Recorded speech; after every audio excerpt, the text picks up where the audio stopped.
잠언 26장 1절에서부터 12절 말씀입니다. 미련한 자에게는 영예가 적당하지 아니하니 마치 여름에 눈 오는 것과 추수 때에 비 오는 것 같으니라. 까닭없는 저주는 참새가 떠도는 것과 제비가 날아드는 것 같이 이루어지지 아니하느니라. 말에게는 채찍이요 나귀에게는 재갈이요 미련한 자의 등에는 막대기니라. 미련한 자의 어리석은 것을 따라 대답하지 말라. 두렵건대 너도 그와 같을까 하노라. 미련한 자에게는 그의 어리석음을 따라 대답하라. 두렵건대 그가 스스로 지혜롭게 여길까 하노라. 미련한 자 편에 기별하는 것은 자기의 발을 베어버림과 해를 받음과 같으니라. 저는 자의 다리는 힘 없이 달렸나니 미련한 자의 입의 잠언도 그러하니라. 미련한 자에게 영예를 주는 것은 돌을 물매 매는 것과 같으니라. 미련한 자의 입의 잠언은 술 취한 자가 손에 든 가시나무 같으니라. 장인이 온갖 것을 만들지라도 미련한 자를 고용하는 것은 지나가는 행인을 고용함과 같으니라. 개가 그 토한 것을 도로 먹는 것 같이 미련한 자는 그 미련한 것을 거듭 행하느니라. 내가 스스로 지혜롭게 여기는 자를 보느냐? 그보다 미련한 자에게 오히려 희망이 있느니라. 아멘. 네, 우리는 지난 7월부터 잠언의 말씀을 함께 묵상하며 하나님을 만나고 경험하는 행복한 여행을 하고 있습니다. 많은 분들이 살아오면서 잠언의 말씀을 여러 번 읽으셨으리라 생각하는데요. 부모님들은 특별히 자녀들에게 잠언을 읽도록 권면을 많이 하십니다. 자녀가 좀 더 지혜로운 사람이 되었으면 좋겠다는 바람을 가지시고 지혜의 책이라 이름 붙여진 잠언을 읽도록 많이 제안하시죠. 부모가 자녀에게 꼭 들려주고 싶은 하나님의 말씀 중에 하나가 잠언이라 해도 과언이 아닙니다. 그 이유는 무엇일까요? 다른 말씀들에 비해 뜻이 분명하고 비교적 읽기가 쉽고 또 일상의 삶의 현장에서 만날 수 있는 구체적인 상황들에 대한 가르침과 또 가야 할 길을 잘 제시하고 정리해 놓은 말씀이기 때문이라는 생각이 듭니다. 이처럼 잠언은 우리에게 아주 가깝고 친숙합니다. 그렇지만 우리가 잠언의 깊은 의미를 섬세하게 읽어내는 것은 결코 쉬운 일이 아닙니다. 또한 잠언의 말씀대로 살아가는 것은 더욱 어렵다는 사실 또한 우리는 인정할 수밖에 없습니다. 잠언은 우리에게 높은 기준을 제시합니다. 하나님을 경외하는 자로서 이 땅에서 어떠한 삶을 살아가야 하는가? 어떻게 하나님을 사랑하고 이웃을 사랑하는 삶을 살아가야 하는가를 우리에게 보여주며 그 길을 가도록 우리를 이끌고 있기 때문에 잠언은 쉽게 읽고 그냥 넘겨버릴 수 있는 말씀이 아닙니다. 또한 잠언은 고대인들에게 뿐만 아니라 이 땅에 두 발을 딛고 사는 지금 우리에게 내가 있는 바로 이곳에서 하나님을 위해 사는 것이 무엇인지를 고민하도록 만드는 선물과도 같은 책이라고 생각이 듭니다. 에베소서 4장 13절 말씀입니다. 우리 모두가 하나님의 아들을 믿는 일과 아는 일에 하나가 되고 온전한 사람이 되어서 그리스도의 충만하심의 경지에까지 다다르게 됩니다. 아멘. 잠언을 대할 때 이 에베소서의 말씀을 꼭 기억하셨으면 좋겠습니다. 잠언 말씀을 만날 때마다 하나님을 믿는 일과 아는 일에 하나가 되고 또 온전한 사람이 되어 그리스도의 장성한 분량까지 이르기를 소망하는 마음을 가지고 또 기대하는 마음을 가지고 잠언의 말씀이 나를 변화시키고 새롭게 하도록 매일 주어지는 하나님의 말씀에 나의 마음과 삶을 개방하는 우리가 되었으면 좋겠습니다. 오늘 본문에는 미련한 사람이라는 단어가 2절의 말씀을 제외한 모든 구절에 나타납니다. 미련하다라는 말의 사전적인 의미는 터무니없는 고집을 부릴 정도로 매우 어리석고 둔하다라는 뜻인데요. 본문이 의미하는 미련한 사람이란 어떤 사람일까요? 본문의 말씀은 여러 가지 비유를 통해 미련한 사람을 설명하고 있습니다. 각 구절의 말씀들을 조금 자세히 들여다보면서 미련한 사람이 어떤 사람인지 살펴보겠습니다. 본문의 말씀에 이해를 돕기 위해 세번역 성경의 말씀을 인용합니다. 본문 1절 말씀입니다. 미련한 사람에게는 영예가 어울리지 않는다. 이는 마치 여름에 눈이 내리는 것과 같고 추수 때에 비가 오는 것과 같다. 1절 말씀에서는 영예를 가진 미련한 자를 여름에 눈 오는 것과 추수 때에 비 오는 것에 비유하여 설명합니다. 그리고 3절에서는 말을 다스리기 위한 채찍과 또 나귀의 입에 물리는 재갈과 같이 미련한 사람의 등에는 매가 필요하다라는 비유를 들어 미련한 사람을 설명하고 있습니다. 또 본문 6절에는 미련한 사람을 시켜서 소식을 보내는 것은 제 발목을 자르거나 폭력을 불러들이는 것과 같다라고 기록되어 있습니다. 이어지는 8절에는 미련한 사람에게 주는 영예를 돌을 물매에 매는 것과 비교하고 있고, 또 9절은 미련한 사람의 입에 담은 잠언은 술 취한 사람이 손에 쥐고 있는 가시나무 같다고 설명하며, 또 10절에는 미련한 사람을 고용하는 것은 궁수가 닥치는 대로 사람을 쏘아대는 것과 같다라고 기록되어 있습니다.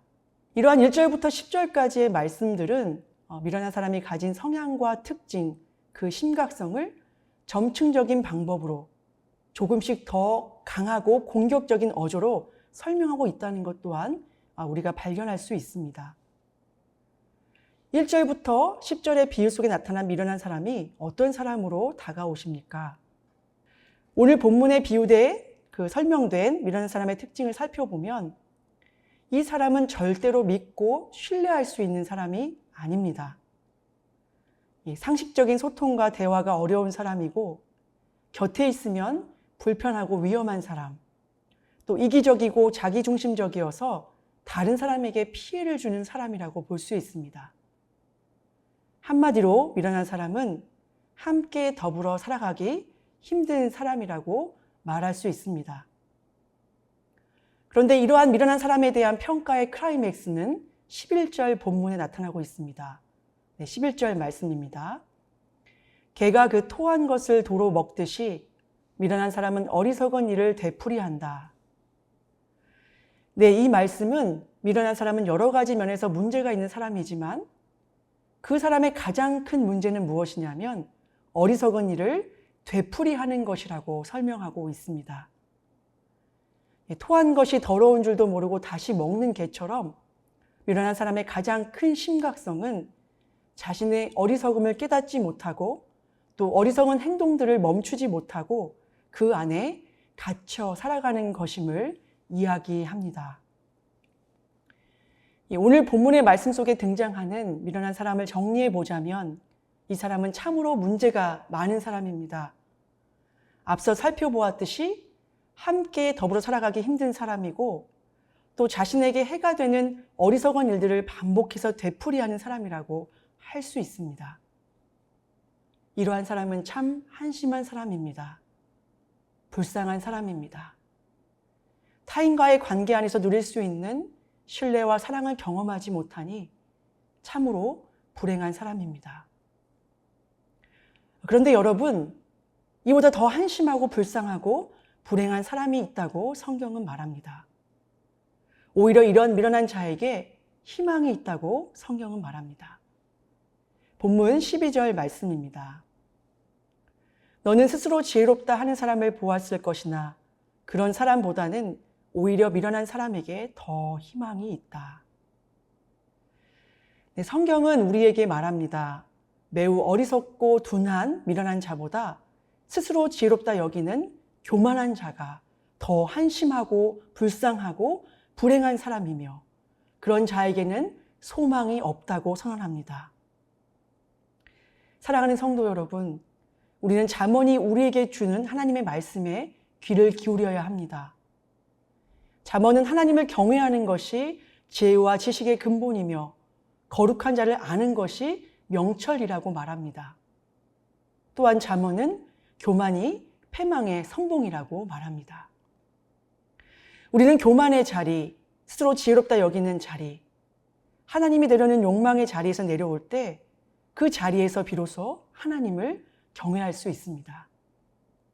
하나님을 경외하는 자가 지혜로운 자라고 성경은 말합니다. 그렇다면 하나님을 경외한다는 것은 무엇을 뜻하는 말일까요? 하나님을 경외하는 것이 지혜의 근본이라 말하는 성경의 메시지에 담긴 뜻은 무엇일까요? 네, 하나님을 경외한다는 것이 예배나 기도, 섬김과 봉사라는 눈에 보이는 종교적인 행위만을 설명하지 않는다는 것을 우리 모두는 잘 알고 있습니다. 네, 신학자 자크 엘릴은 지혜의 두 기둥에 대해서 말하고 있습니다. 첫째는 인간이 인간 스스로의 유한성을 깨닫는 것. 둘째는 모든 것 안에서 죽음을 인식하는 것이라고 설명합니다. 이 지혜의 두 기둥을 깨닫는 자가 겸손한 자이며 이러한 사람만이 온전히 하나님을 경외할 수 있다고 말합니다. 불확실한 미래와 확실한 죽음이라는 인간의 유한성은 아무도 피해갈 수 없습니다. 이러한 인간의 유한성을 인식하고 인정하는 것이 지혜의 출발입니다. 이 유한성 속에서 우리는 하나님을 삶의 주인으로 받아들이고 자기 자신을 성찰하고 새롭게 발견하면서 이 세상과 하나님을 이해하고 겸손히 행복을 누리며 살아가게 됩니다. 세상의 모든 불행은 인간이 자기 자신을 스스로 지혜롭다고 여기고 자기 자신을 창조주로 착각하는 데서 시작됩니다.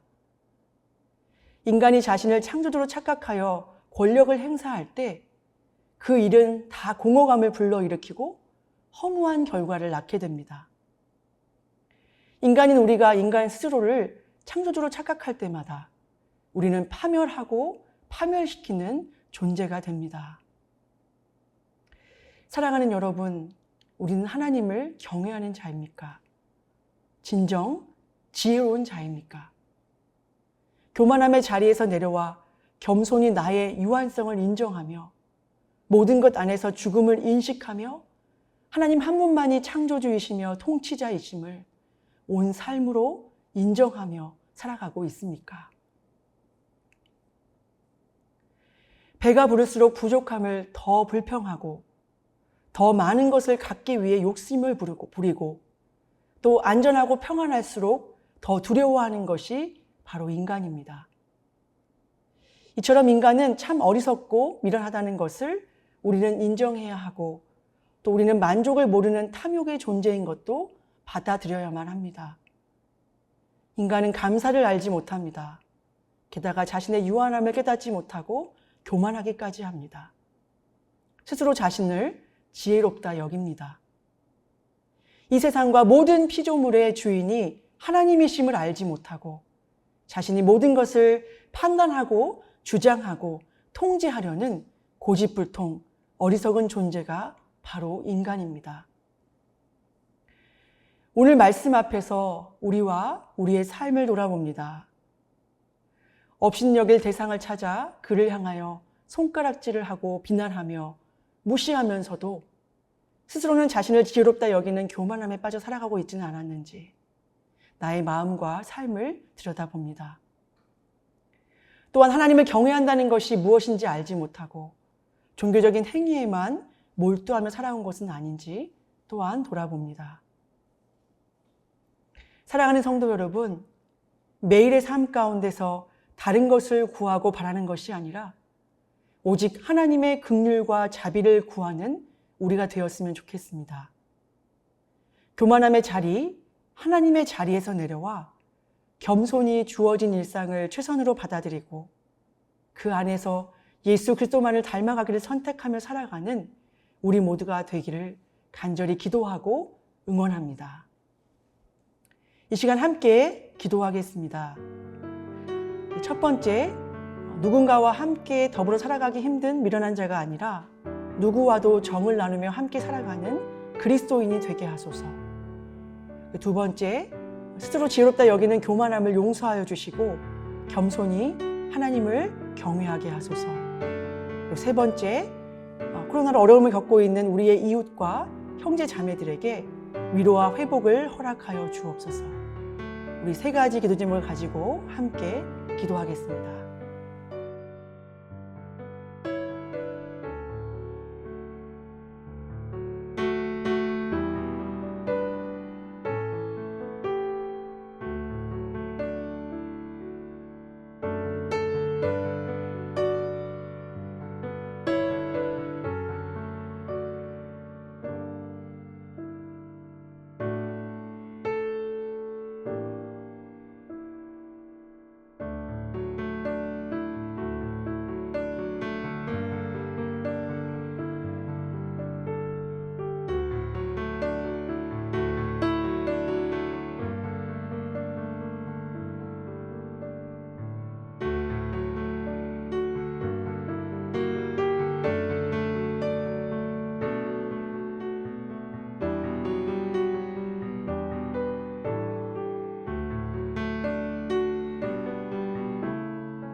하나님 아버지, 우리가 얼마나 연약하고 미련한지 알게 하시고 우리가 들판의 피조물과 다르지 않음을, 그들처럼 우리도 여름과 겨울, 낮과 밤에 매여 살며 예기치 못하는 하루하루를 맞이하며 살아간다는 사실을 받아들이게 하여 주옵소서.